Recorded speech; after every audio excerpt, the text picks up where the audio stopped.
Even the Score. A Cheer Mom's Cozy Mystery. Book 2. Written and narrated by Lena Turner. Chapter 1. I whipped into the parking garage and ducked my head slightly. I knew we should have left earlier, I mumbled to my daughter Ashley, who sat in the passenger seat as I tried to find a parking spot at the hotel, and by the time I reached the 5th level, it was packed. That was no surprise, since the cheer competition had started at 6, and even though Ashley wasn't competing until 8:15, construction on the drive from Cherry City to St. Louis had slowed us down for almost an hour, and I had already been running late because I got caught up at work, which only made my anxiety worse. "It will be fine, Mom. The team is already here. And my friends said the competition is running at least 30 minutes behind," Ashley said, trying to reassure me, and I silently thanked whatever force was looking out for us as I finally spotted a parking space. I flicked on my turn signal, only for a small sports car to zip in from the opposite direction and take it, and I let out a few choice words before Ashley whipped her head toward me in shock.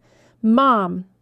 I know, but that was my spot," I muttered, then noticed the driver climbing out of the car, wearing a Jaguar sweatshirt, likely a coach, and my frustration softened a little, realizing he was probably just as late as we were. Eventually, we found a spot on the top level, and while I wasn't thrilled about being exposed to the snow, I was just grateful to have a place to park. "Get your gym bag and your suitcase, honey," I said, grabbing my own things, "and help me with the cooler." Ashley groaned about the cooler, but I reminded her how much she relied on it during competitions, and she relented with an exaggerated eye roll as we made our way to the elevator. The lobby was packed when we reached the first floor, so I left Ashley with our bags while I checked us in, sending a quick text to the other moms who confirmed they were already there and that the event was running behind. After what felt like forever, I got our room keys and returned to Ashley. "We're on the 3rd floor. Which is perfect since it connects directly to the convention center," I said, and she responded by announcing she was hungry, which made me laugh and point out the cooler had us covered. We hauled everything upstairs, and when we got into the room, I was relieved to see it was spacious. Ashley quickly grabbed some fruit and said she wanted to get changed and head over, planning to finish getting ready there, and once she was dressed, she asked me to fasten the clasp on her uniform, which I did before we both grabbed our things and headed for the door. Just as I was about to step out, a loud scream echoed down the hallway. I froze, looked at Ashley, and when the scream came again, I rushed out into the hall. A woman stood a few doors down, pale and trembling, staring into a room with her hands covering her mouth, and when she pointed inside, her voice shook. "Call 911. I think he's dead." Chapter 2. "Ashley, call the front desk and ask them to send security up," I shouted, gently pushing her back into the room as I dialed 911, and while I spoke to the operator, the woman in the hall just stood there, frozen, staring into the room. A small crowd began to gather, people stepping out of their rooms to see what the commotion was about, and within moments I heard the elevator doors open and saw 2 security guards running toward us. "What happened?" one of them asked, but the woman couldn't speak and only pointed shakily, and one of the guards glanced inside before nodding grimly to the other. "I've already called 911, I said, and they acknowledged me before guiding the woman to the wall where she leaned heavily for support. The guard with the name tag, Mr. Nutt, closed the door, likely to shield everyone from what was inside. Ashley slipped back to my side and whispered, "Do you think it's okay if I head to the competition?" "I'm not sure, honey. They might need to talk to us," I said, already suspecting this wasn't something minor, especially since no one had attempted to help whoever was inside. We didn't have to wait long before police and paramedics arrived, and one officer stood guard while a sharply dressed woman stepped forward. "I'm Detective Bailey." "Who made the 911 call?" she asked, and I raised my hand. She directed everyone to stay put, then came over to us. "I'm Abigail Winters," I said, introducing myself and Ashley, explaining we were there for the competition. I told her what we had seen, how the woman had pointed into the room and said someone was dead, and that was why I called. She jotted down notes before being called into the room, leaving us waiting anxiously in the hallway. Ashley looked at me. "I feel bad wanting to go cheer after this." "It's not your fault," I reassured her, though my own stomach felt unsettled. When the EMTs wheeled a gurney toward the room, along with a black body bag, I instinctively pulled Ashley close so she wouldn't see too much.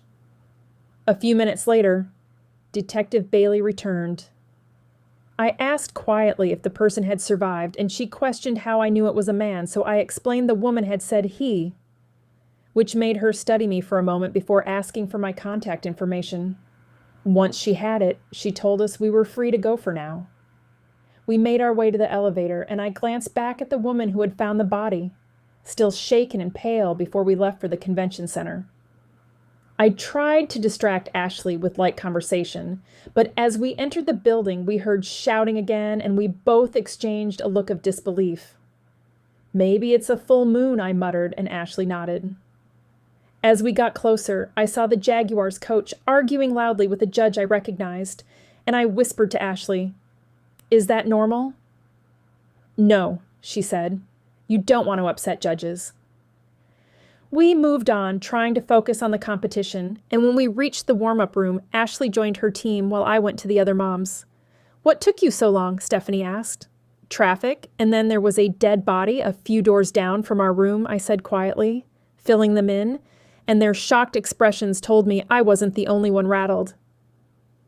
"This is turning into one strange season," Jenny said. We continued watching the girls practice, trying to settle into something normal, when suddenly I heard my name being called. I turned and saw Charlene hurrying toward us, pale and breathless. "What's wrong?" I asked, my stomach tightening. She looked at me wide-eyed. "A judge was murdered, and they think my friend Hillary Swinton did it." Chapter 3. "Oh no," I exclaimed. "What? You mean they blamed your friend?" Jenny asked, stepping closer. Charlene tried to steady herself, taking deep breaths, but her hands were shaking and tears streamed down her face. I caught the other mom's eyes, silently asking them to give her a moment. Apparently, a judge was found dead in his hotel room, and my friend Hillary, who is also a judge, found him. The police are saying it's murder and are questioning her like she did it, Charlene said, her voice breaking. "Did they arrest her?" I asked. She shook her head. "I don't know. They took her into a private room and wouldn't let me stay. So I came to find you, Abby." I tilted my head, confused. "Why me?" "Because you solved Coach Brian's murder. You have to help Hillary." I held up my hands. "That was luck, Charlene. I'm not a detective." "You have to help," she pleaded, gripping my hand. "We're in a strange city and no one knows how amazing Hillary is. They're going to railroad her." I hesitated, but her desperation got to me. "Okay," I said finally. "Thank you. Come on," she said, pulling me down the hall. "Wait," I said, glancing back. "I don't want to miss Ashley's performance." Just then, the announcer's voice echoed through the building, informing everyone that the competition was postponed due to an incident. A wave of disappointment swept through the crowd, followed by uneasy murmurs. "It's a sign," Charlene said. "Come on." She tugged me along, and I glanced back at Jenny and Stephanie, who called out that they would find Ashley and make sure she was okay. Charlene led me through the hotel until we reached a hallway near the management offices, where 2 officers stood guard outside a closed door. "She's in there," Charlene whispered. I nodded. "We'll have to wait." Then I stepped aside to make a call. I dialed Anthony Barrett. He answered quickly. "Abby, how are you?" "I'm okay, but something's happened. A judge at the competition was found dead, and they think it's murder." His tone shifted instantly. "And why are you involved?" "A friend of Charlene's, Hillary Swinton, found the body, and now they think she's a suspect. Charlene asked me to help." There was a pause. "Abby," he said, and I could hear the warning in his voice. "I know, but I can't just ignore it. Can you find out why they suspect her?" He sighed. "I'll see what I can do. Be careful." I thanked him and hung up just as Charlene waved me over. Hillary stood there, pale and shaken, mascara streaked down her cheeks. I took a steadying breath and stepped toward her. Now that she was out of questioning, maybe we could finally start to understand what had really happened. Chapter 4. "Hillary, this is my friend Abby," Charlene said, as she guided her over to a small love seat in a quiet corner of the hotel lobby, and Hillary collapsed onto it, still sobbing, clutching that same crumpled tissue. "I know this is upsetting, but Abby wants to help," Charlene added. And I couldn't help thinking I hadn't exactly volunteered for this, but looking at Hillary, shaken and devastated, I felt my resistance soften. "Hillary, I know this has been horrible, but if you can you tell me what happened?" I asked, gently. She took a few shaky breaths, trying to steady herself, and Charlene hurried off to grab fresh tissues, leaving us sitting in silence until she returned. Hillary wiped her eyes, her breathing finally slowing. "I'm sorry, I'm just a mess," she said. "That's completely understandable," I replied. "I'd be a wreck if the police thought I killed someone," Charlene added, and I shot her a look as Hillary's composure cracked again and tears welled up. Charlene mouthed an apology and squeezed her hand, and we waited until Hillary could speak again. "I can't believe they think I killed Tom," she said through her tears. "Tom who?" I asked. "Tom Akey. He's a judge and one of my best friends." "Did they actually say they think you did it?" I asked. "Not directly, but they implied it and told me not to leave town," she said, and I nodded, trying to reassure her. "That's probably standard since you found him. They told me something similar once." Instead of calming her, my words made her cry harder, and I reminded myself to be patient. "How did you know he was dead?" I asked carefully. Hillary took a deep breath. "Tom and I were close. We've judged together for years. We planned to walk to the competition together, so I went to his room. When I knocked, the door just opened. He was lying there in the hallway. I thought he'd had a heart attack, but he wasn't breathing. I checked his pulse and there wasn't one, so I knew he was gone. I screamed and ran for help." "You didn't try CPR?" I asked. "I used to be a nurse. I knew it was too late," she said. "Did you call 911? "You sound like the police," she snapped, then immediately softened. "Sorry, I was in shock. I didn't know what to do." "Why do they think you're a suspect?" I asked. "Because I was the last person to see him and the one who found him. We had lunch earlier, then went to our rooms to rest. I went back to get him when this happened." Before I could ask anything else, a sharply dressed woman stormed toward us, her face twisted with anger. "You! I can't believe they didn't arrest you," she shouted, pointing at Hillary. "You killed my husband." A young man hurried up and pulled her away, whispering urgently as he guided her down the hall. "Who was that?" I asked.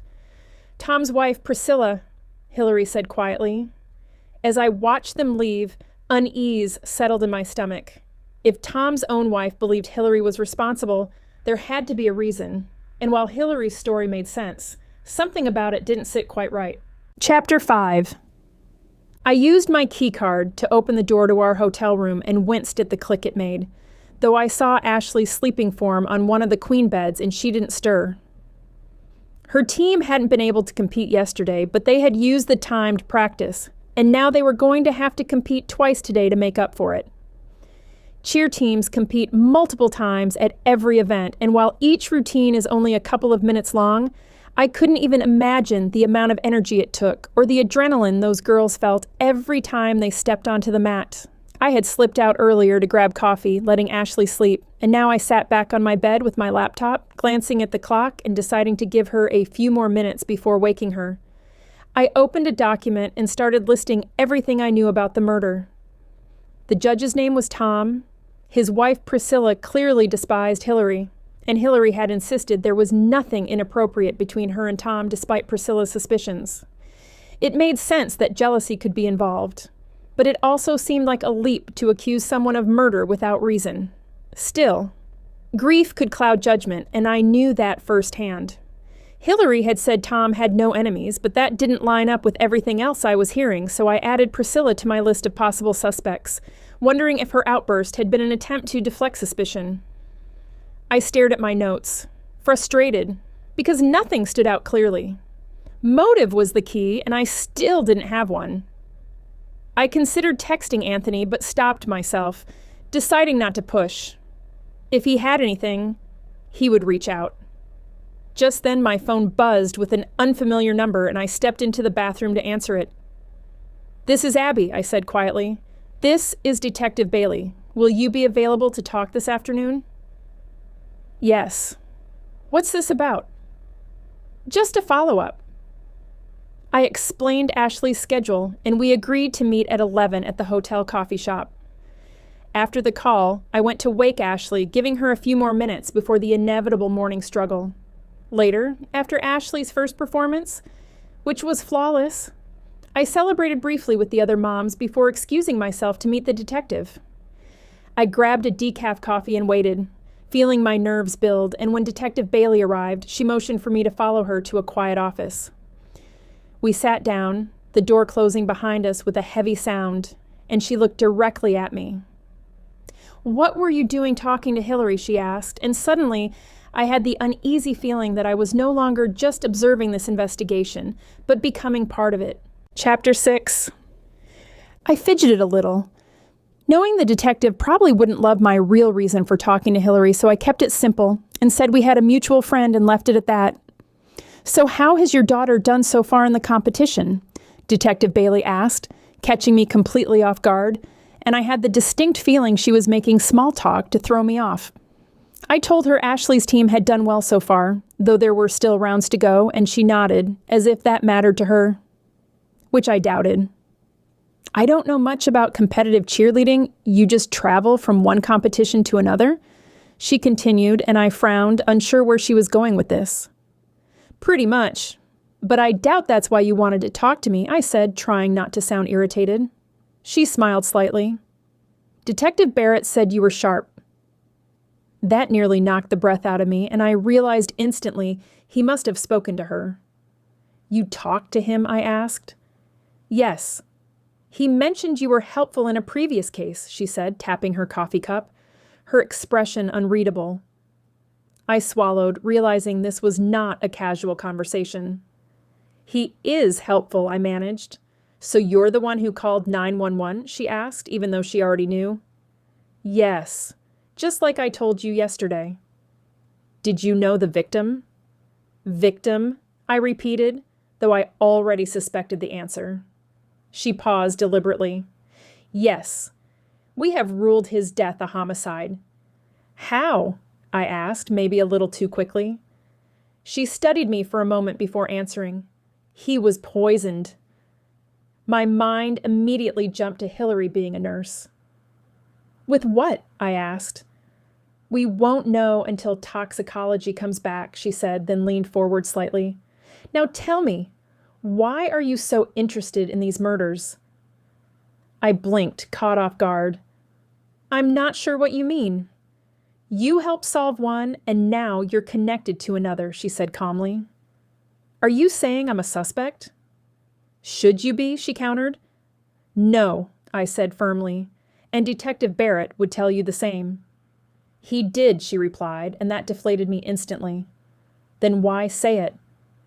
"To see your reaction." That irritated me, but I held my tongue. "I'm not interested in murder. I was asked to help Hillary, that's all."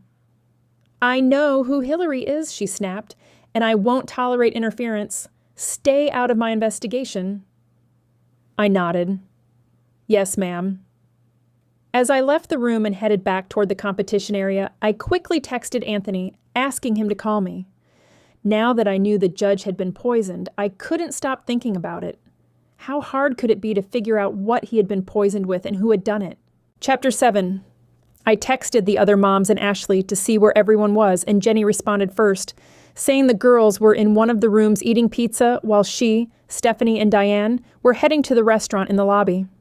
Since Ashley was taken care of, I told them I would catch up later because I wanted to go back to the competition arena and see if I could talk to a few judges to get their take on what might have happened to Tom Akey. As I walked into the performance room, the music hit me like a wall, loud and relentless, and I wondered how the judges could sit through it for hours on end. I stood off to the side, waiting for a break, and checked the competition schedule on my phone, relieved to see I only had about 15 minutes to wait. I passed the time scrolling through emails and social media until the lights came up and the announcer declared a 30-minute break. Just as I started toward the judges' platform, my phone buzzed and I saw Anthony calling, but I sent it to voicemail and texted him I would call back soon. I didn't want to miss my chance. When I reached the platform, I spotted the judge I'd spoken to before and waved him over, and after a moment he came down the stairs with a plate of snacks in his hand. "I remember you," he said, popping a cracker into his mouth. I introduced myself again and learned his name was Bradley Katz, and he mentioned we shouldn't be seen talking, though he didn't exactly move away. I got straight to the point and asked about Tom Akey, and when I told him Tom had been poisoned, he looked genuinely shocked. "That's awful," he said, "but I don't know how I can help." I pressed him about whether Tom had any enemies, and he hesitated, clearly uncomfortable, when a young woman approached and grabbed his arm. She shot me a suspicious look and questioned why he was talking to me, assuming I was trying to influence judging. I quickly clarified I was just asking about Tom, and after a tense moment, she introduced herself as Lainey. Reluctantly, they both admitted that while Tom was well respected, he had recently been shaken after an argument with a coach, though he hadn't named who it was. They also hinted that his wife, Priscilla, had been difficult and controlling, often confronting him publicly, and that their marriage had been strained. When I asked about Hillary, they confirmed she and Tom had been very close, which had caused tension with his wife, though Tom had refused to end the friendship. Eventually, Lainey insisted they needed to return to their duties, and as they walked away, I thanked them and stepped back into the noisy arena, my mind spinning. Between the argument with an unknown coach, the tension with his wife, and the close relationship with Hillary, it felt like the list of possible motives was growing rather than shrinking, and I couldn't shake the feeling that the truth was buried somewhere in all of it. Chapter 8. I shot off a quick text to Ashley to see what she was doing as I walked down the hall, trying to figure out my next move. I wanted to call Anthony back, but I needed to make sure my daughter didn't need anything first. She texted back that the girls were hanging out in a couple of rooms and had a few hours before they needed to go back down, which gave me some relief, though it also reminded me how quickly she was growing up. My phone buzzed again, and this time it was Anthony, so I stepped aside and sat on a bench to answer. "Hey, sorry I missed your call earlier," I said. "That's okay. I just wanted to catch you before Detective Bailey did," he replied. "Too late. She already talked to me," I said, and I heard him mutter something under his breath. "What was that?" "Nothing. I just hoped I'd get to you first." "It's fine." "She didn't sound thrilled about your involvement," he added. "She wasn't, but I used my charm," I joked, smiling despite myself. He laughed. "Oh, you're charming all right, but I doubt she's as susceptible as I am." His comment made my heart skip a beat. "I hope she wasn't too hard on you," he said. "About what you'd expect." "Did she tell you anything?" "Not much, but she doesn't think this murder and the last one are connected, and honestly, I agree." "How can they not be connected?" I argued. 2 deaths in the same cheer season doesn't feel like a coincidence." "Murder rarely follows logic," he said. "What have you found out?" "What makes you think I've found anything?" "Because I know you," he teased. I admitted I'd been asking questions and told him what I'd learned about the argument with a coach, Tom's strained marriage, and Priscilla's outburst. "You said his relationship with Hillary was platonic?" he asked. "That's what it sounds like." "Which made me think about his wife," I said. "What about her?" "Most murders are committed by someone the victim knows. Maybe she snapped. She's wealthy, so maybe divorce wasn't appealing." "That's possible," he said, "but don't go accusing her. Someone with that kind of money could make your life very difficult." "I understand," I said. "I think I'll talk to Hillary again and try to find that coach he argued with." "If you promise to stay away from Priscilla, I'll see what I can find out," he said firmly. "I promise," I said, though I wasn't entirely sure I could keep it. "I mean it, Abby. Don't push her. I won't. I've got other leads, and Ashley still has to compete today. Then tell her good luck, and I'll talk to you soon. We hung up, and I sat there for a moment, my mind racing. The idea that Priscilla might have killed her husband was unsettling, but it made a certain kind of sense. Still, if I was going to honor my promise, my next step had to be Hillary. I quickly texted Charlene, hoping she could connect me because I needed answers and I needed them fast. Chapter 9. Charlene had been quick to get me Hillary's number, so I sent a text introducing myself and asking if she could call me, assuming she wouldn't answer an unknown number after everything she had been through. But to my surprise, my phone rang within minutes. "Hey, Hillary. Sorry to bother you," I said. "That's okay. I'm stuck in my room anyway since they won't let me judge," she replied, sounding drained. I felt a wave of sympathy for her and offered to bring her coffee so we could talk, and after a brief hesitation, she agreed. I made a quick stop at the coffee shop, grabbed 2 lattes and some pastries, and headed up to her room. When she opened the door, she looked exhausted, but her face softened when I handed her the coffee. "Thank you. Sometimes coffee makes everything better," she said, taking a sip. I smiled. I usually say that about ice cream, but coffee is a close second. We sat down at a small table, and after a few bites of a muffin, she finally asked what I wanted to know. I decided to be direct and asked about her relationship with Tom and his wife. To my surprise, she burst out laughing before explaining that Priscilla had disliked her from the beginning, convinced there was something more between her and Tom, even though Hillary insisted their relationship was strictly platonic.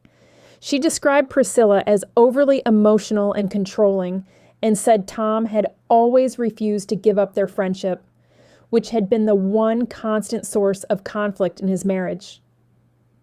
As she spoke, something didn't quite line up with what the other judges had told me, so I mentioned their comments about Tom and his wife arguing frequently. Hillary seemed surprised and said she had never witnessed that, though she admitted she often avoided Priscilla when she could. I shifted the conversation and asked about the argument Tom had with a coach earlier in the season, and that finally got me somewhere. "You're talking about Darren Britton," she said, nodding slowly. She explained that Darren had confronted Tom in the bathroom over judging scores, and while Tom could have reported him, he chose not to because he didn't want to ruin his career. Apparently, the Cheer Association had a strict policy against harassing judges, and even one report could lead to suspension or worse. I asked if this had happened before, and after a moment of hesitation, Hillary admitted that Tom had reported another coach at the end of last season, which had effectively ended that coach's career. She gave me the name, and I felt a spark of excitement because that sounded like someone with a serious motive. After a few more minutes of conversation, I realized how much time had passed and stood up, thanking her before rushing back toward the competition area. As I walked, my thoughts raced because for the first time since this all started, I felt like I might finally be getting close. And if a disgraced coach had lost everything because of Tom, that was exactly the kind of motive I had been looking for. Chapter 10. As much as I wanted to track down Oscar Talley, the coach who was allegedly fired because of Tom's complaint, I wasn't about to miss Ashley's performance, and I wasn't even willing to cut it close, so I pushed the thought aside and focused on being a mom. When I reached the competition area, a massive ballroom with a stage at one end, I texted Jenny and Stephanie to see where they were sitting and quickly made my way to the 4th row where they had saved me a seat. As soon as I sat down, they both looked at me with curiosity written all over their faces. "Where have you been?" Stephanie asked. "You never miss lunch with the girls." "I know," I said, hoping that would be enough, but Jenny leaned in with a grin. She was probably chasing down leads on the murder. I laughed it off, teasing her about watching too much true crime, but she wasn't wrong, and I knew it. Instead of admitting that, I told them Charlene had asked me to talk to the woman who found the body, and I couldn't say no. Stephanie pointed out Charlene wasn't even from our gym, which was true, but I brushed it off. And when they pressed for details, I simply said it was best left to the professionals. Just then the music started, and we turned our attention to the floor. The routine was incredible. Every move sharp and precise, the girls hitting the parts they had struggled with in practice, and when they finished, we jumped to our feet cheering. Backstage, I hugged Ashley tightly. "You were amazing." She beamed, talking about how they had hit both routines perfectly and had a real shot at winning. Afterward, she asked if she could go to the pool with her teammates, and after arranging for another mom to supervise, I agreed. With Ashley occupied, I decided it was time to focus on finding Oscar Tally. As I walked down the hall with Jenny and Stephanie, who were heading off for a nap, we passed Priscilla and the man who had pulled her away earlier. And as she glared at me, I felt a chill. "Who was that?" Stephanie asked. "The judge's wife," I whispered. "Well, she looks like she could kill someone with just that stare," Jenny said, and I couldn't help but agree. As we continued down the hall, I realized something unsettling. Anthony had warned me to stay away from her, but judging by that look, it seemed like it might already be too late. Chapter 11. Back in my room, I decided the first thing to do to track down Oscar Tally was to call the gym where he used to work. I toyed with the idea of looking for the gym at the competition. I knew they had teams here, but thought maybe I'd have better luck calling the gym, where whoever had been left behind wouldn't be as busy as the coaches here. Hillary had given me the number. She told the cops about this particular coach and what had happened, but she was convinced that they were set on her being the killer and would not look at anyone else. I told her I didn't really think that was true, or they would have arrested her already. She wouldn't listen to reason, saying she felt Detective Bailey really had it out for her. If the detective had been as stern with her as she'd been with me, I could see why she felt that way. I called the gym, and the receptionist answered on the second ring.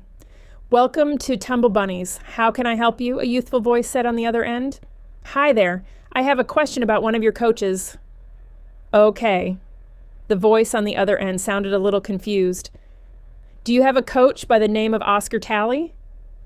"I'm new here and that name doesn't ring a bell, but let me check the roster." I could hear the rustling of some papers in the background, and it wasn't long before the girl came back to the phone. "I don't see a coach by that name, and right now there's no one else here to ask. They're all at a competition in St. Louis." "Okay, I appreciate your time." "I'm sorry I couldn't be more help." We hung up, and I again thought about looking for Tumble Bunnies here at the competition. Talking to someone in person was almost always better than talking to them on the phone, because face-to-face, you could see their body language. I went to my laptop and opened it up to the competition website and looked up Tumble Bunnies to see where their practice rooms were. I also looked up the Jaguars because I would really like to talk to their coach, Darren Britton, as well. I felt my stomach growling, and it was past dinner time, even though the competition still had a couple of hours to go. Normally, it went on until 9 o'clock, and it was only 7:30. But canceling the Friday competitions and adding them on to Saturday had added an extra hour on either end of the competition day. And while not all the teams would compete this evening, it looked like there were still a few teams to go. As luck would have it, both the Jaguars and the Tumble Bunnies among them, so someone would be in those practice rooms. Not wanting to take time to eat a full meal, I grabbed a bottle of water from the cooler and had a small snack of some cheese cubes and celery with ranch dressing before turning off the lights and heading back to the practice rooms. I would find the Tumble Bunnies before I reached the Jaguars, according to the room numbers. The Tumble Bunnies' practice rooms were almost empty, with little activity. I poked my head in the room to see if there were any people there to talk to, and only saw a couple of adults. A man and a woman were chatting. They looked in my direction when they heard me open the door and asked what they could do for me.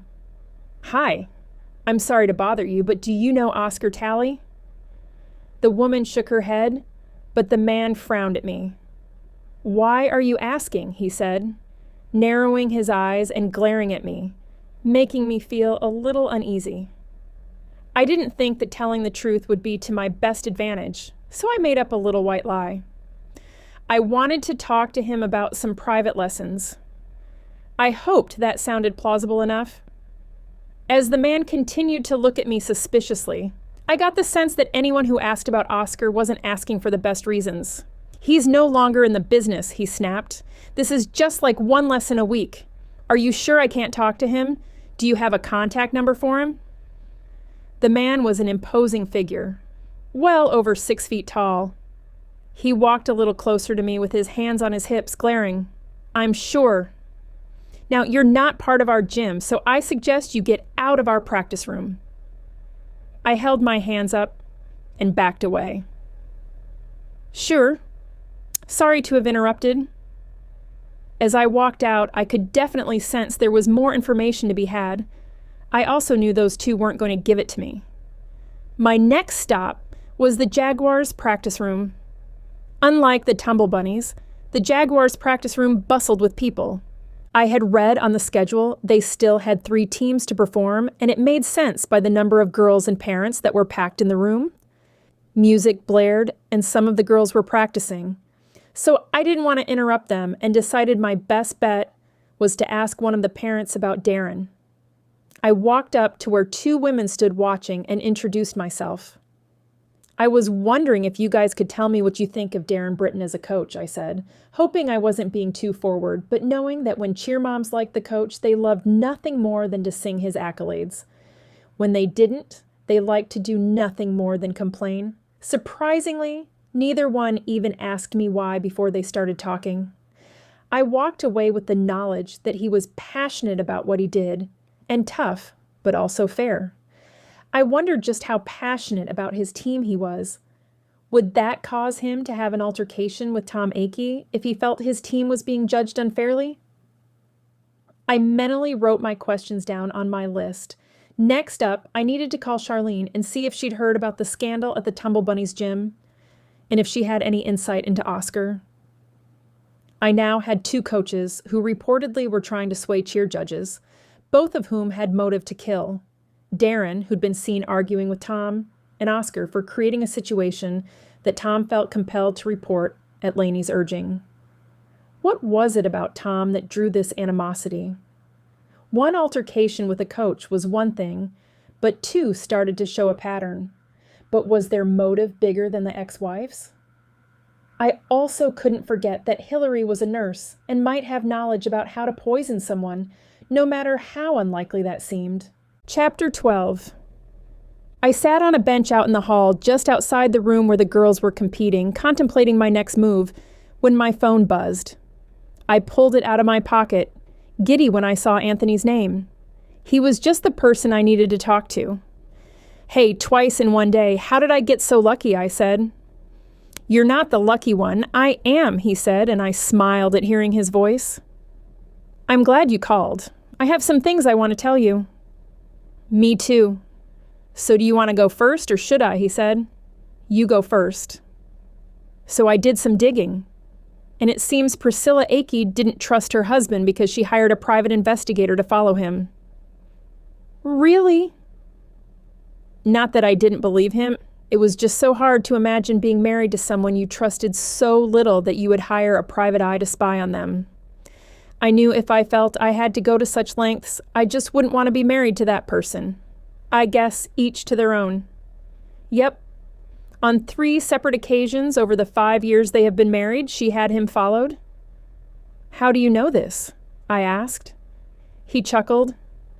I can't give you my secrets or else you wouldn't need me anymore. Now I had to chuckle. I enjoyed his playful banter. So, what does it mean to you? I said. Could she have decided he was so untrustworthy she should kill him? Well, not necessarily. However, she also must have quite a temper because a previous husband of hers filed charges against her. Charges for what? I asked, curiosity eating at me. Apparently, she threw a vase at his head. That statement made me pause. If she couldn't control her temper, what else was she capable of? Did they say why she threw a vase at his head? No, just that they had some sort of altercation and the police were called to their home. Her ex said he wanted to file charges. All that happened was she had to pay a fine and take some anger management classes, Anthony said. That seemed like quite a big deal to me. Based on my brief interaction with her, I could see that she might have anger management issues. I guess those classes didn't pay off, I thought. Are you going to call Detective Bailey and tell her this? I asked. He started laughing. No detective likes interference from a fellow detective from another area who has no business in their investigation. Besides, I'd be extremely shocked if she didn't already know this information. Speak of the devil, I said, and watched Detective Bailey walk by me as she was talking to someone. She glanced in my direction and frowned before walking a little farther away and stopping, continuing her conversation. She kept looking over her shoulder at me. What? She just walked by me. Anyway, why do you think she's still after Hillary? Abby, how do you know whom she suspects? I guessed he had a point. I knew she had talked to Hillary, but I didn't know whom else she might have spoken to, so I shouldn't assume she wasn't looking at all angles. I guess you're right, I said dejectedly. He started laughing again. Don't sound so upset. Abby. I know that makes me sound horrible, I agreed, but I just want to solve this thing. Can I ask why this is so important to you? You know, I think if I'm being honest, I just want to see a killer brought to justice. I don't like that an activity my daughter is passionate about is tainted by murder. Maybe you should switch careers and become a detective. Now it was my turn to laugh. Not hardly. This is way too frustrating for me. You said you had information for me as well? Yeah, I talked to Hillary and I tried to track down a coach who apparently, though I haven't confirmed it, lost his job because Tom turned him in for harassment of the cheer judges, I said, and told him the rest of what I knew. That's the issue with being a detective. You often have a lot of leads, but no real concrete evidence. Well, that's exactly why I don't want to be a detective. It's just way too tedious, I said. Do you think I should tell Detective Bailey what I know? There was a pause on the other end, and I could tell he was thinking. I think you should. Even though she's probably not thrilled that you're coming to her with information, and she might know all that anyway. But the last thing you want to do is not tell her, and then realize it could be valuable. Even worse, if she finds out you knew something and withheld it, you could be charged with impeding her investigation if she wanted to be tough with you. So I must err on the side of caution, especially since I think she's plenty tough. I don't see her cutting me any breaks. Exactly, I sighed. I was really hoping you wouldn't say that, because I agree. She won't be all that thrilled that I'm not staying out of things. Well, you've done the crime, so you've got to do the time, he joked. Ha! You're funny. In all seriousness, though, Abby, be careful. You just never know with the things that have happened, and I want you to stay safe. I appreciated the concern in his voice and assured him I would, and then we hung up. I looked up and saw Detective Bailey walking over. She must have been waiting for me to get off the phone. My stomach did flip-flops in anticipation of what she might say. Hi, Detective, I greeted her when she reached me. Care to explain why you are bothering Priscilla Akey?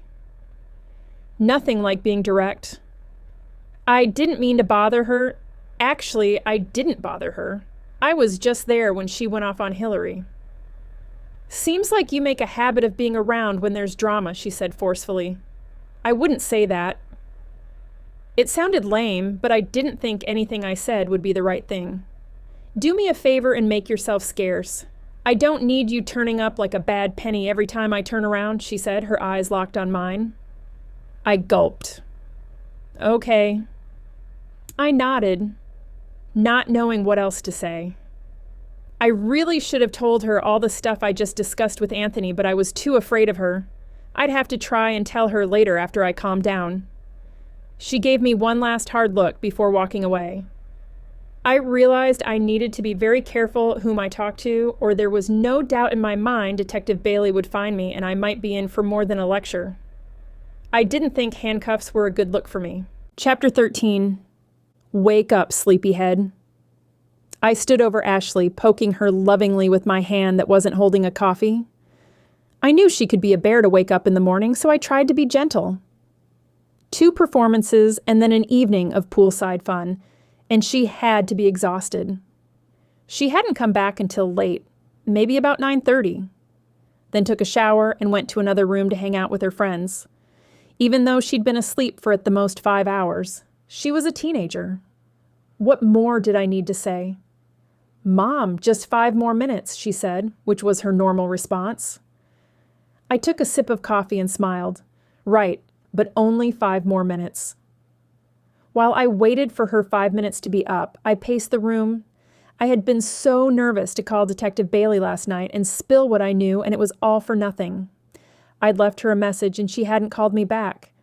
She was probably extremely busy, so an instantaneous callback wasn't something that I totally expected. It did make me toss and turn all night with anxiety about her response to what I had to tell her. I had already decided that today, after I dropped Ashley off with her group, I would go back down to the Jaguars practice room to try to find Coach Darren. So far, he, Oscar from the Tumble Bunnies, and Tom's ex-wife seemed to have far more issues with Tom than Hillary. 5 minutes are up. "Mom," she groaned, "come on, get up and get in the shower." I took a seat in the chair as Ashley dragged herself out of bed and stumbled into the shower.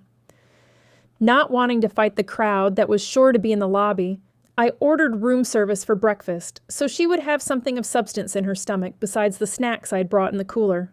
About 20 minutes later, I heard the water shut off in the shower, and then there was a knock at the door, which I thought was good timing.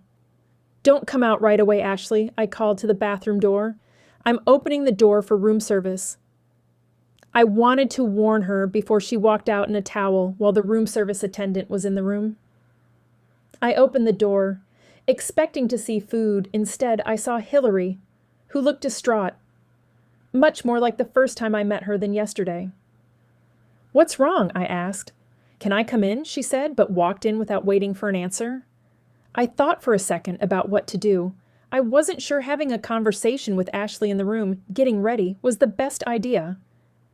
"Mom, can I come out now?" Ashley called from the bathroom. "Oh no, I'm so sorry. I didn't even think that your daughter would be here," Hillary apologized. "I should go." "Give me 5 minutes and I will meet you back in your room," I said to her, and she nodded, leaving as quickly as she could. I opened the door to the bathroom and told Ashley, "Come on out. There's food coming and it should be here any minute. Are you okay to wait by yourself and get the room service? I need to run an errand." "An errand?" She looked at me questioningly. "It's a long story." "Oh, I know you're trying to solve the murder of that judge," she said nonchalantly, and I stared at her, hoping I didn't look as shocked as I felt. "People talk, you know," she said in that teenage voice that implies that all adults are stupid. When someone knocks on the door, don't just assume it's room service.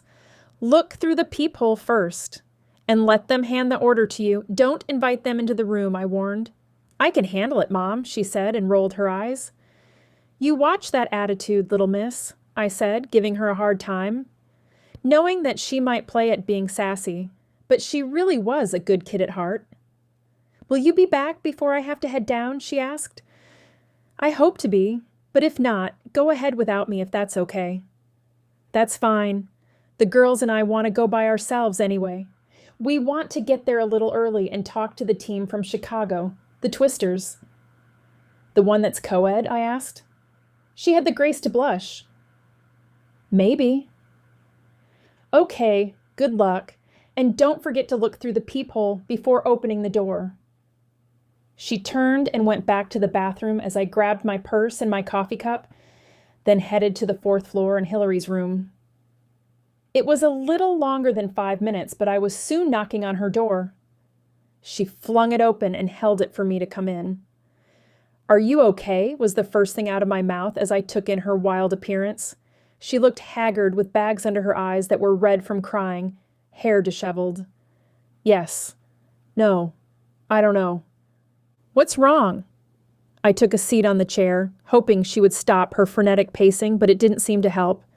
"This came this morning," she said, and grabbed some sheets of paper from the desk and handed them to me. I looked at the first page, which seemed to be a letter to the board who oversaw the USA cheer judges, and as I read through it, it looked like they were revoking her membership to the judging committee indefinitely, pending further investigation.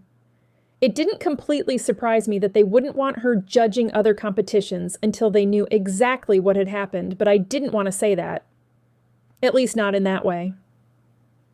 I know this seems horrible, but once it all gets sorted out, I'm sure you'll get your privileges back. I don't know what I'm going to do. And Tom's not even here to talk to, she wailed, and I felt sorry for her. I knew how important it was to have a best friend you could talk with in stressful times. Surely you have other friends you can talk to, I said, though I was kind of wondering if maybe she didn't, since she'd picked me and not Charlene. None like Tom. He was my everything. She blinked a few times, like she was trying to stop the tears that were forming in her eyes from falling.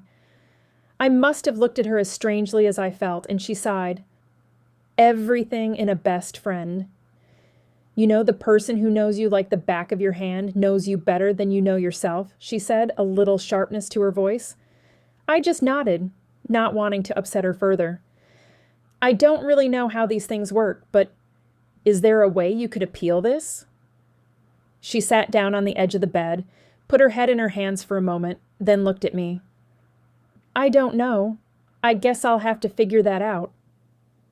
Is there anything else I can do for you? I asked, still not exactly sure why she came to my room.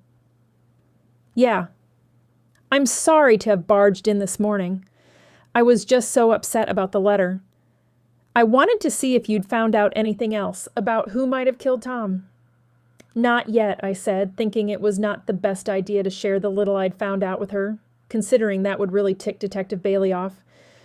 But the look of disappointment on her face was something I just couldn't take. But I'm still trying. I have a couple of things that I want to check out today. Like what? I don't want to disappoint you, so I'd rather not say.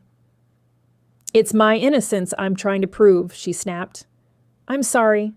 I'm just under a lot of stress. She instantly apologized. I stood up to go. Totally understand. No big deal.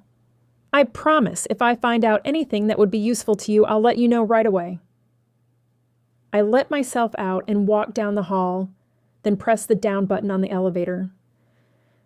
The doors opened, and I was shocked to see Detective Bailey standing right in front of me, as was she, based on her gaping mouth. She quickly closed her mouth and pursed her lips. I had a feeling we were about to have a discussion, one I wasn't going to enjoy. Chapter 14. I almost thought the doors on the elevator were going to close again before Detective Bailey stepped out, but no such luck, because she stepped off in the nick of time and just stared at me as the doors closed behind her. Hi, I said, a little too perky really, but I was nervous about what she was going to say to me. I left you a message, I added when she said nothing. I got it, she said flatly. I plan to find you a little later, after I talk to Hillary, she said pointedly. I figured the best way to diffuse an impending lecture was to just come clean. She would find out I had just come from Hillary's room anyway. I might as well tell her now. I can explain, I started, and she raised one eyebrow at me. Oh, I'm sure you can, she said. Hillary came to my room this morning, wanting to talk, but my daughter was with me, so I told her I would come to her room. That's it. I didn't seek her out, I said, looking her straight in the eye, trying to determine if she believed me or not. The woman had a great poker face, which probably made her excellent at her job, but it was kind of annoying that I couldn't get a read on whether she was mad, annoyed, or indifferent. What did she want? Detective Bailey finally said, and glanced around, presumably to make sure no one was in the hallway. Nothing, really. She got a letter from the cheer board saying that she's suspended indefinitely, pending the outcome of an investigation. But I'm not sure if it meant their investigation or your investigation. I just assumed she needed to be cleared of murdering a colleague before she could keep working. She was extremely distraught. I knew I was babbling, but I couldn't help myself. Detective Bailey was a pretty imposing person even when she wasn't glaring. And that's all you discussed? I nodded. You don't really think she killed Tom, do you? They were such good friends. Once I finished talking, I realized I probably should have kept my mouth shut because her lips thinned out into a flat line.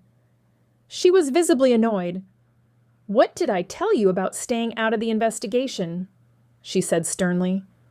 "I know, but I just can't help it." And I immediately felt like an idiot once that came out of my mouth. What is wrong with me? I just hate to see something like this happen for the second time. My daughter loves this sport so much, and I don't want it ruined for her. I gave her the same reason I'd given Anthony because, while I was extremely curious, it was true. She seemed to soften just a little, but it could have been my wishful thinking. "I've heard a couple of things. If you want me to share," I said tentatively. That was the entire reason I had called her yesterday, and as scary as she was standing right in front of me, I didn't want to go back on what I had told Anthony I would do because I agreed it was the right thing. She sighed and leaned against the wall. "You won't listen if I tell you to leave this alone, will you?" I thought for a second, wanting to be honest, and then finally said, "Probably not." To her credit, she didn't glare at me again. "That was the answer I expected from you. So what else have you found out? You might as well tell me now." I told her about Priscilla assaulting her ex-husband as well as hiring a PI, although I didn't tell her I'd heard it from Anthony. And I also told her what I'd heard about Oscar, the coach who'd been fired because of Tom turning him in, and then about Darren. So it seems like that Oscar guy, or even Darren, would be more viable candidates than Hillary. And Priscilla seems like a good person to look at as well. "You wouldn't be telling me how to do my job, would you, Ms. Winters?" A bit of the earlier edge had resurfaced in Detective Bailey's voice. "Oh no, just telling you how it looks from my perspective." The detective stood back up and put her hands on her hips. "Listen, I appreciate you wanting to help, but you also need to know not everything is what it seems. And just because someone seems nice, it doesn't mean they are. While I would like to tell you to butt out of my investigation, that would be a waste of breath. So either I lock you up to keep you from being so nosy, or I trust you to be very careful and watch what you say. Can you do that?" I stood there looking at her, sincerely hoping she wouldn't choose to lock me up. "I can be subtle," I finally offered. She sighed, like what she was about to say was painful. "Fine. Against my better judgment, if you hear anything else, make sure you let me know." "Did you find out yet what kind of poison was used to kill him?" My question was met with a glare, but I kept my gaze steady. After all, it could be helpful to know. "Not yet. As a word of warning, be careful who you align yourself with. I'll give you another warning too. If I find out you actively impeded my investigation, you will find yourself in a jail cell so fast your head will spin." Before I could ask her what she meant by that, she stalked off and I heard a faint knocking, probably on Hillary's door. Now that I had that conversation out of the way, I looked at my watch. Crap! I needed to run, or I was going to miss Ashley's first performance. Detecting could wait. Chapter 15. I slid into the seat Jenny and Stephanie were holding for me just in time, and they both gave me a sideways glance. I shrugged and told them I was sorry and thanked them for saving me a place. I felt really guilty that I'd almost missed Ashley's performance. I hadn't realized I had spent so much time with Hillary and the detective, but at least I was here now and would make sure to pay extra close attention to her routine. The last thing I wanted was for Ashley to think she wasn't my priority. Watching her really was important to me. The three of us, plus Diane and Charlene, were sitting in the same row. I wondered why Charlene was sitting with us, and not her own team moms. As we watched the girls do their routine for the third time, we all jumped up and clapped when, yet again, they pulled out a spotless routine. "They've been on fire this weekend," I said to Stephanie. She nodded in agreement. "Unfortunately, so are a lot of the other teams. We watched all the teams in the division, and everyone is having a spectacular day today. I bet it's going to be a super close competition between these teams. Unless someone has a major fall in their last performance of the day, Diane said. Abby, can I talk to you? Charlene said. Can it wait? I really want to talk to Ashley and make sure I know what her plans are from now to the next performance. I hoped that was okay with Charlene because I wasn't about to miss speaking with her. Totally fine. I'm going to go talk to my daughter and find out the same. Maybe meet me at the coffee shop in 30 minutes. I figured that would be enough time, assuming Ashley would want to hang out with her friends just like she had yesterday. It was pretty much the norm at these competitions. Usually I spent my time with the other moms, but this weekend had been a little different. All right, I'll see you there, I said. Charlene nodded and then headed over to meet her daughter, just as Ashley and her teammates burst out of the back room. I got a big hug, which was a little unusual. Teen girls were very fickle with their affection sometimes, but I would take it. Mom, did you see? We nailed it, didn't we? Everyone thinks that we're going to win. And if we win, that will really move us up in the standings, she said, excitement just oozing out of her body. I grabbed her and gave her another quick hug. I am so proud of you. You did amazing. Zara's mom said if we nailed this routine, she would get us all Subway for lunch and then we can just hang out. Is that okay? It's fine with me. But if you want to hang out with me, I'm here for you too, I said, and she rolled her eyes. Again, typical teen. When they wanted you, and when they didn't, they didn't. No, Mom, you go play detective or whatever, and I'll hang with my friends. Okay, go have fun and let me know if I need to give you some money. Bye, Mom, she said, without even acknowledging the rest of what I said. The girls all ran off together in a flurry of activity and left me standing there with Stephanie and Diane. Charlene's really worried about her friend Hillary, Diane said. Why? Unless you think she did it, I said, and Diane gasped. I don't mean that she did. I'm asking why Charlene is so worried. I guess Hillary's just been through a lot, and Tom was her rock. So not only did she lose her best friend, but now she's being accused of his murder.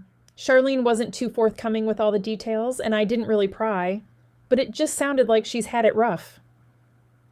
I thought about what Diane said, and although Hillary hadn't mentioned anything wrong, besides not wanting to go to jail for murder, she must have taken a hit to her income too. That, and losing her best friend, would leave anyone struggling. Well, I guess that's what Charlene wants to talk to me about. I'm meeting her for coffee. I take it you won't be joining us? We're going for Mexican, Diane tried to entice me, knowing that normally I was always down for Mexican food. I'd never met a nacho I didn't like. No, I better go talk to Charlene, but I will catch up with you guys later. We headed out of the competition room. I went toward the elevator to go down to the lobby, and they went in the opposite direction. Closer to the elevator, I could hear people arguing and saw a small crowd gathered around. The voices sounded somewhat familiar, so I followed my gut and my ears to get closer for a better look.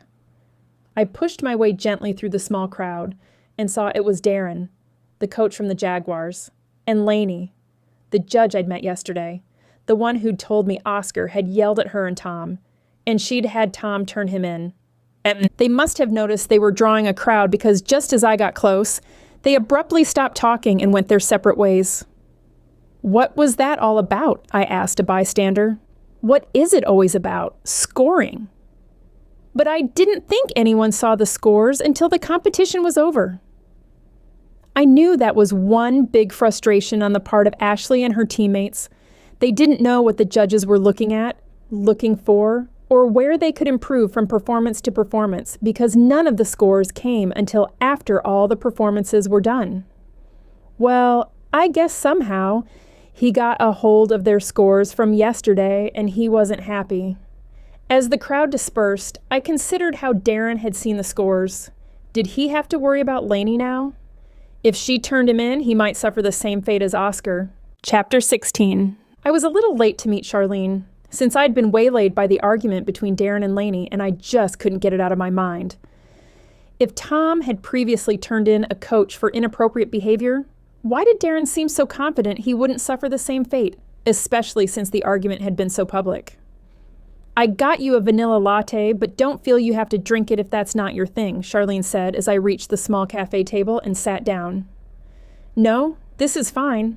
And even if it wasn't, I don't think I want to stand in that line, I said, glancing at the long line of people waiting for coffee. So, Hillary said you stopped by and talked to her. Yeah, but she seemed a little disappointed I didn't have better news for her. I haven't been able to get much further than the few people who might not have liked Tom all that well, but it's a huge stretch from general dislike to murder. But you don't think Hillary did it, do you? Charlene asked as she leaned forward. Not any more than I think any of the others did it at this point. Oh. Charlene's shoulders deflated and she sighed. Are you really that close to Hillary? I didn't realize you were so invested, I said. She looked up sharply, then shook her head. I guess I should have told you, but I didn't think it mattered. Hillary is my sister. So yes, it's very important to me. We just don't tell anyone, so it doesn't seem like she favors the Kindville Cougars. And suddenly Charlene's involvement made sense. Can I ask you a question? She nodded. Are you sure there's nothing between Hillary and Tom besides friendship? Charlene took a long time to answer. They were just friends at work. Are you sure, Charlene? I pressed. Well, there was a short period of time when they were involved, but that was way before Priscilla, and Hillary said they both agreed they were better off as friends. Besides, it was years ago. Priscilla didn't believe it, though. Hillary said Tom told her his wife had hired a private investigator to follow him. That explained a lot. Great, Charlene groaned. This is why I didn't say anything. You're already thinking differently about her. No, I'm not. I just think Priscilla's actions make more sense now, I said, changing subjects. Has Hillary ever said anything about rumors of score fixing? Charlene flinched. No. Why? I told her about Darren and Lainey arguing, and she frowned. Darren Britton might be a good coach, but he is a horrible human being. How so? He constantly harassed Tom about his scoring. From what Hillary said, Darren is out of control. Then why hasn't anyone turned him in? I did hear Oscar was a good friend of Darren's, she said. That caught my attention. If I could find Darren, maybe I could get answers about both him and Oscar. Chapter 17. Charlene excused herself to watch her daughter compete, while I knew I had a little more time before Ashley's last performance. I drained the rest of my coffee, thinking the one name that continued to pop up consistently was Coach Darren Britton. From everything I had gathered about him, he seemed a bit of a hothead and not all that happy with any of the judges. He had argued with judges on multiple occasions, which seemed kind of odd, in spite of, or in light of, his friend getting suspended from the competition and then fired for the same actions. It made me wonder what Darren had on these judges that kept them from going to the cheerboard. I knew my best bet was to find Darren in the practice room, so I headed in that direction when my smartwatch buzzed. It told me when I hit certain exercise goals, and I apparently had already hit my step count for the day. I guessed I should be thankful. For large convention centers, I supposed I could be thankful for wild goose chases looking for an argumentative coach to help me meet my fitness goal too. I reached the Jaguars warm-up room and luck was with me because I recognized one of the cheer moms I had talked to in the last competition who'd been extremely nice. I walked up to her, hoping she remembered who I was, and she smiled warmly as I approached. Hi, Jackie, right? I said. Good memory, and you're... Abby, she said hesitantly. You've got a good memory, too. You caught me on a good day. I swear sometimes I walk in the kitchen and can't even remember why I was in there. Well, I don't like to admit it, but I can say I've done that a time or two. How is your daughter doing this weekend? Jackie asked. The team is doing fantastic, and so is she. What about yours? 2 out of 3 routines have been great. They had a little trouble with the third one, but we're hoping the judges didn't notice the slight wobble on their stunt. Listen, I hope this doesn't sound too odd, but by any chance, have you seen Darren Britton today?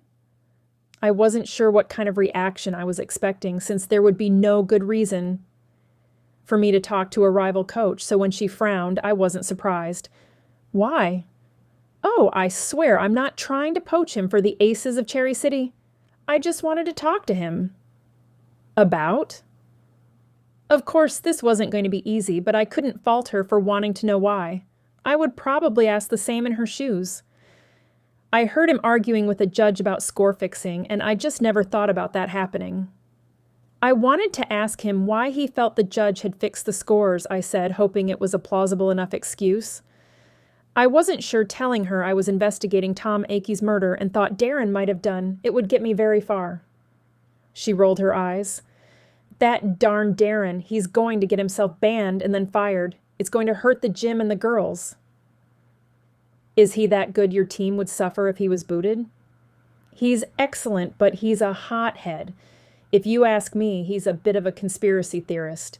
Anytime the girls don't score the way he thinks they should, he assumes people are out to get him or the team. I'm sure we don't always agree with the judges, but do I think every time there is some grand conspiracy? Of course not. Do you know of any issues he had with the judge who was murdered? I cocked my head and looked at her. I can't say for sure, but if you want me to guess, I'd say yes. I think he's had an issue with every judge in the judging pool. It's gotten to the point where some of the parents have complained to the gym manager that it actually could hurt us because none of the judges want to deal with him. Did you ever hear about a coach named Oscar Talley? I think he's a friend of Darren's. The one who was banned and then fired? Yeah, that one. All I know is that when he got fired, he tried to get hired in our gym. Even Darren's good word couldn't get him a job. He's effectively been blacklisted, so I have no idea where he's coaching now. Darren, on the other hand, is in there, working with the team. She jerked her thumb toward the practice room.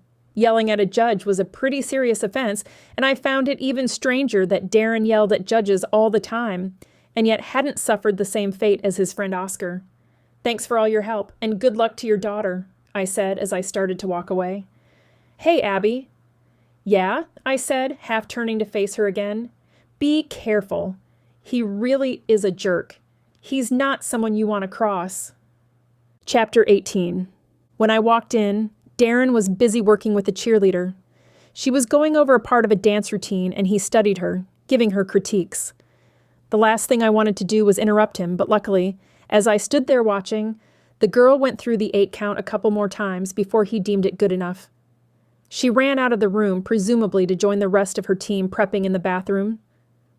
I cleared my throat, and Darren turned and saw me. I'm not talking to the parents right now. You know my rule, he snapped. Well, I had been prepared for him to have a bit of an attitude based on what I knew, but I thought I'd at least get to introduce myself before he got snappy. I apologize. I'm not actually a cheer mom. Well, I mean, I am a cheer mom, but not for the Jaguars.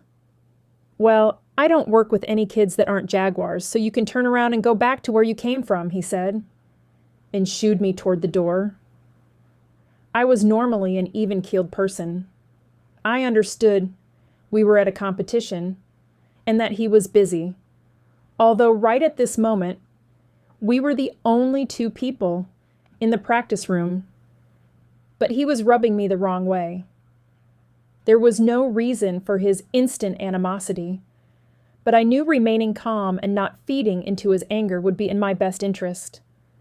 I took a deep breath and let it out before speaking again. I'm not looking for your services either. Then what do you want? He snapped again. To see if you dislike Tom Akey enough to murder him, I blurted out in a fit of anger. I started to think that maybe that wasn't the best move when he didn't have a quick response and paled at my question. Who sent you here? Okay, that was strange. Why would he think someone sent me here? No one. I've been trying to get some information about who may have killed the judge, and interestingly enough, your name keeps coming up, I said. Maybe I was being too blunt, but he had ticked me off, so I didn't care as much about being nice. That's slander, he yelled, obviously quick to recover from his initial shock at being asked outright if he had murdered the judge. So I take it you didn't do it, I said, shoving my hands to my hips, not breaking eye contact. He struck me as a bit of a bully, so I wasn't about to let him think his immature outbursts bothered me at all, because they didn't. Of course not. I wouldn't waste my time on any of those judges. All they are is a bunch of no-talent crooks. Is that something you have proof of, or would you just like to not take any accountability for your mistakes?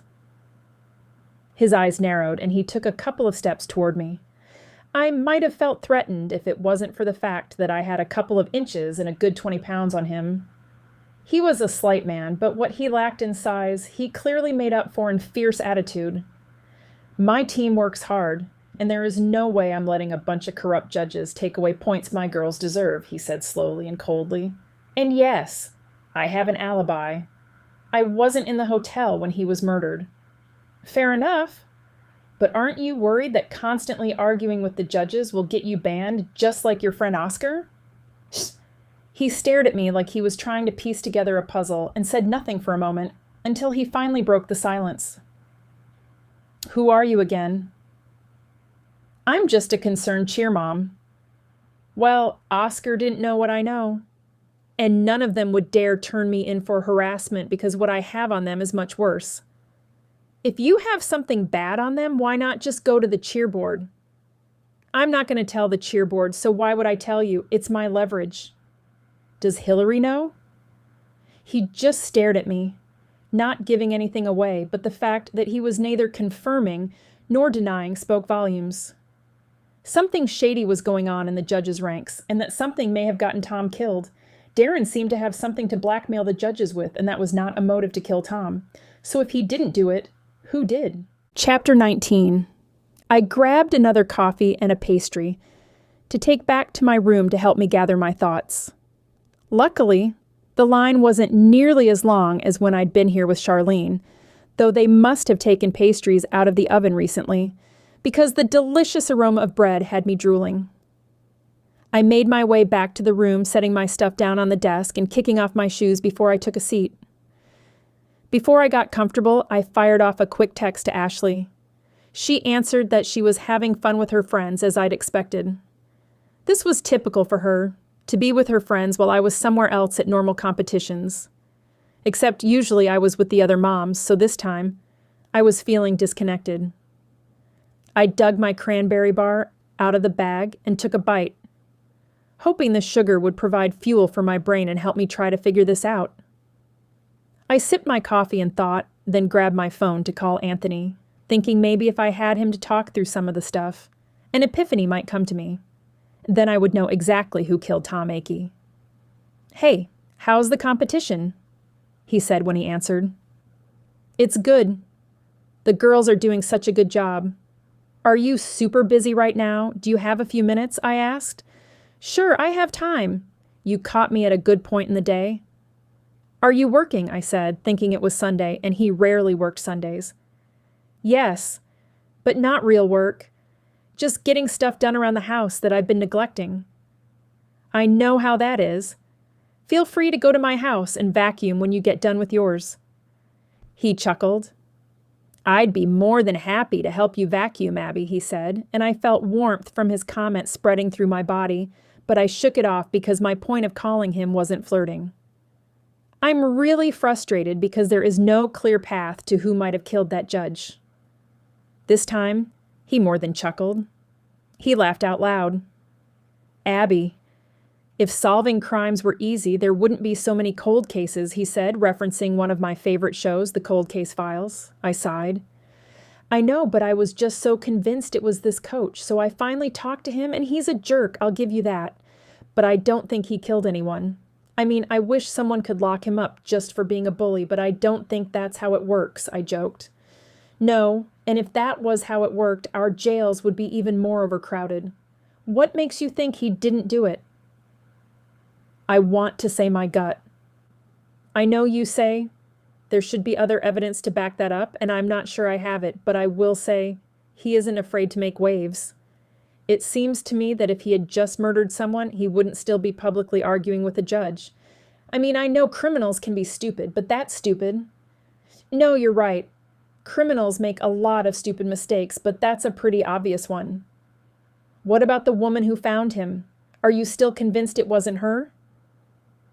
I filled him in on what I had learned about Hillary and her previous romantic relationship with Tom. I do find it odd that she hid or at least omitted the fact that she had this previous relationship with Tom, but if it was finished years before he married his wife, is it relevant? If she were going to kill him because they were no longer romantically involved, it would have happened years ago, right? I asked. True. But I've learned in my line of work, a lot of things criminals do don't exactly make sense. And I still wonder about his wife. I haven't talked to her, but I almost wonder if I shouldn't try, I said, feeling him out, since he was the one who told me not to. You can, but just be careful. She might not take too kindly to you approaching her. Remember what I said. Tread lightly around her. Ugh. I'm so much better at coming up with ice cream flavors than solving crime. Speaking of which, what are your thoughts on raspberry lemon? Is that what you're doing with your time now, thinking of new ice cream flavors for scoops? I did kind of like the sound of raspberry lemon, though I was partial to anything citrus. My niece came over with her parents the other day, and she had some kind of raspberry lemonade drink, and it made me think that might be a good flavor for you to try. And you know, if you need a taste tester, I'm there for you. It doesn't sound horrible.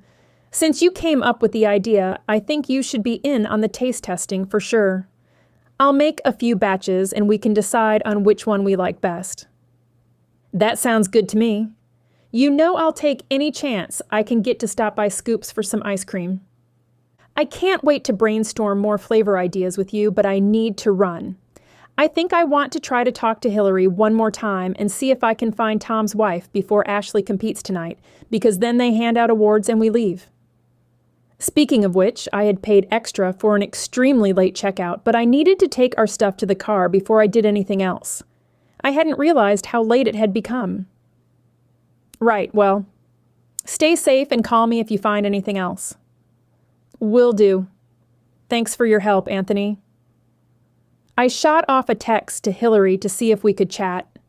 There was something that just didn't sit right with me about her lying about her past relationship with Tom. If it wasn't a big deal, why hide it? Chapter 20. Even though it was chilly outside, I was sweating after lugging all of our bags, plus the cooler, down to the car by myself, before heading back up to talk to Hillary. Thank goodness the snow I thought was coming never materialized, because at least I didn't need to worry about cleaning ice and snow off my car. I could have made Ashley come back to help me, but I felt guilty for not paying a lot of attention to her this trip, and didn't want to pull her away from her friends, although as I tried to balance her duffel bag on top of the cooler, which thankfully had wheels, I regretted that decision. Brushing the hair that had fallen out of my ponytail from my face, I figured at least it was done and headed up to the 4th floor to meet Hillary, since she had said she couldn't leave until Detective Bailey cleared her and was keeping her room for another night. I really wanted to talk to her about score fixing, because I was having a hard time deciding which seemed more likely, an angry wife killing her husband over an affair or an angry cheer coach upset over scoring. This was a sporting competition, and a lot rode on a team winning, with prizes, prestige, and opportunities on the line, and while it might seem extreme, people had killed for less. I reached Hillary's door and knocked just as I heard a raised voice inside. "Hillary, it's Abby. Everything okay?" I called, knocking again. The door flew open, and I was stunned to see Detective Bailey standing there with Hillary in handcuffs behind her and a police officer holding her, while Charlene stood nearby. "Abby, she's convinced I did it, but I didn't. I loved Tom," Hillary cried, confirming my suspicion that her feelings might not have been entirely platonic. "Do you really think she did it?" I whispered to Detective Bailey, who glared at me.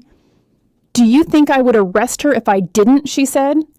"Can I come in?" I asked, and to my surprise, she stepped aside and let me in. "Abby, tell them I didn't do this," Hillary pleaded. I wished I could, but I had no proof. "We're taking you to the station. There will be an arraignment and a decision about bail," Detective Bailey said. Hillary looked like she might collapse, while Charlene appeared oddly calm. "I know this is out of line, but what proof do you have?" I asked. Detective Bailey's lips pressed into a thin line. That's not for public discussion, she said. She thinks I did it because I garden and compete in flower shows, Hillary cried. Anyone could get what he was poisoned with. So that's your evidence? I asked. This has nothing to do with fixing scores. Fixing scores? Detective Bailey said, glancing at me. Yes, I heard Tom was involved in score fixing with kickbacks, I said, watching closely. Hillary and Charlene exchanged a quick look, and that was all I needed. Now let's go, Detective Bailey said. But why would Hillary kill him? I pressed. Haven't you heard of a woman scorned? She replied. I looked at Charlene and then at Hillary, and suddenly everything clicked. Hillary didn't kill Tom, I said firmly. Everyone turned to me. The real killer is trying to leave, I added as Charlene darted for the door. Detective Bailey chased her, tackling her before she made it far and quickly cuffing her. Care to explain? The detective asked. Charlene and Hillary are sisters, and I think Hillary and Tom were involved in score fixing, but they wouldn't help the Kindville Cougars because it was too close to home. Charlene killed Tom and framed Hillary to get back at them because her daughter's team needed help to win, I said. Charlene's face twisted with anger, confirming my suspicion. This is all your fault, she screamed at Hillary. If you had cared about your niece, you would have convinced Tom to help. Charlene, you're crazy, Hillary whispered, stunned. This was about you, not Isabel. No, it's about your lack of loyalty, Charlene shouted as she was taken away. Detective Bailey removed Hillary's cuffs and she collapsed into a chair, covering her face. I'm sorry, Hillary, I said quietly. She nodded, but didn't look up. Chapter 21. After the hoopla that ensued after Detective Bailey arrested Charlene, I was glad to finally be back in the role of cheer mom and not detective. I entered the competition room and sat with the other moms, then filled them in on everything that happened. This has been one exciting competition season, Jenny said. Exciting in a way that I wish it weren't, I said. I can't believe it was Charlene, Diane said. She was one of my best friends, and I just can't believe she was capable of murder. Diane was upset, and rightfully so. I would be upset as well if I found out one of my best friends had killed someone. I mean, you think you know someone, just to find out you really don't. Jenny took a deep breath. Well, I hope that's the end of any non-cheer-related excitement at our next 3 competitions. Me too, Jenny. Me too, I said. We sat there and watched all the teams in our daughter's division, hoping they would do well, but not perfect so that our girls could take home first place. We were the last to go, and so far, there had been some stiff competition. I'm nervous, Stephanie said. Those teams looked good, especially the Jaguars. Did you see how high they threw that flyer in that basket toss? I know, it seemed like she was going up into the rafters, I said.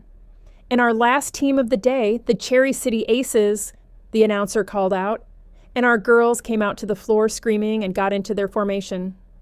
All of us moms had our fingers crossed, and I know I was willing Ashley to do her best, as I'm sure the other moms were too. Their performance was an extremely long 2 minutes and 20 seconds, but at the end, we all jumped up and screamed as we hugged each other. They had pulled out their 4th flawless, at least in our eyes, routine. I just hoped with all that was going on with the judges, the ones watching would score them fairly. If that doesn't win it, I don't know what will, I said to the ladies, who nodded in agreement. Because awards were made immediately after the last team, we sat in the audience while all the teams came up on stage and waited the long 15 minutes before all the judges' scores were tallied. The girls were on stage having fun because during this time they played dance music and all the kids were rocking out, getting their nervous energy out while us moms were stuck biting our nails. Finally, the announcer came back on stage. The music quieted down and he told everyone they were ready. It was a very stiff competition these last couple days, and we got off to a rocky start, but hats off to all the girls and their coaches, and you too, parents, for being flexible and working with us as we got through all the teams. Boy, was this one hard competition. All the teams looked amazing, so give yourselves a gigantic hand, the announcer said, raising his arms up and down to get everyone pumped up and clapping and screaming. The announcer waited for the noise to die down before he started speaking again. In third place, we have the Kineville Cougars. The team jumped up and down, and there were cheers and yells, and I couldn't help but think that third place was still respectable, especially with so much talent in the room. For Charlene to go to such lengths just to try to win first, it just wasn't worth it. I will have you know, in one of the closest margins in points in my history of announcing, second and first place were only separated by 1/100th of a point. And your second place team is the Jaguars. The announcer didn't even have to announce first place, which he did, but no one heard him because we were all screaming and yelling. The Aces of Cherry City were in first place, and we were celebrating our kids' achievement in a big way. I was thrilled for Ashley and her team, and even though this had been a crazy weekend, I was so happy to be here to support my daughter. I made a quick, silent promise to myself that at the next competition I would be a better cheer mom, since surely there wouldn't be any more crimes this season. My detective days were over, although bad things did happen in threes, didn't they? And hopefully, we would prove that old adage wrong the rest of the season. You have just listened to Even the Score, A Cheer Mom's Cozy Mystery, Book 2, written and narrated by Lena Turner.